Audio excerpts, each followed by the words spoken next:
సినీ కార్మికులను నట్టేట ముంచిన చిత్రపురి కేసులో దర్యాప్తు వేగవంతం చేశారు పోలీసులు. ఫ్లాట్లు ఇప్పిస్తామని నమ్మించి ఏకంగా 160 కోట్లు కొల్లగొట్టారు.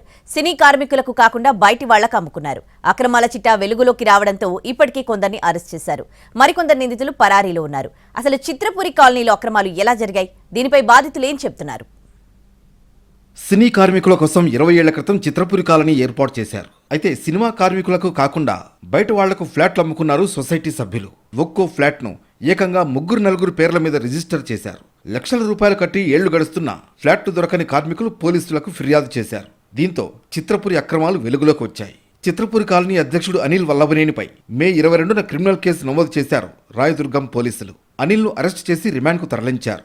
అనిల్ అరెస్టుతో బాధితులు ఒక్కొక్కరుగా బయటకొచ్చారు. తాము డబ్బులు కట్టి నష్టపోయామంటూ ఫిర్యాదు చేశారు. పరుచూరి వెంకటేశ్వరరావు, కాదంబరి కిరణ్, వినోద్ బాల, చంద్రమధు, మహానందరెడ్డిలతో పాటు పలువురిపై పోలీసులు కేసు నమోదు చేశారు. ఇందులో చనిపోయిన సొసైటీ మాజీ అధ్యక్షుడు కొమర వెంకటేష్ పేరు కూడా ఉంది. ఈ కేసుతో సంబంధం ఉన్న మరికొందరు నిందితులు పరారీలో ఉన్నారు.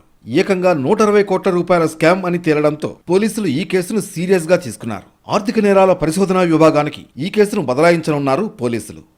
చిత్రపురి కాలనీలో సుమారు 4300 ఫ్లాట్లు నిర్మించారు. వాటిని సొసైటీలోని సభ్యులకు కేటాయించకుండా అక్రమంగా ఇతరులకు కేటాయించినట్లు విచారణలో తేలింది. సుమారు 300 మందిని అక్రమంగా సభ్యులుగా చేర్చుకున్నారు. వాళ్ల నుంచి ఒక్కొక్కరి వద్ద 1,50,000 నుంచి 40 లక్షల మేర వసూలు చేశారు. సుమారు 100 కోట్ల వరకు వసూలు చేసినట్లుగా గుర్తించారు పోలీసులు.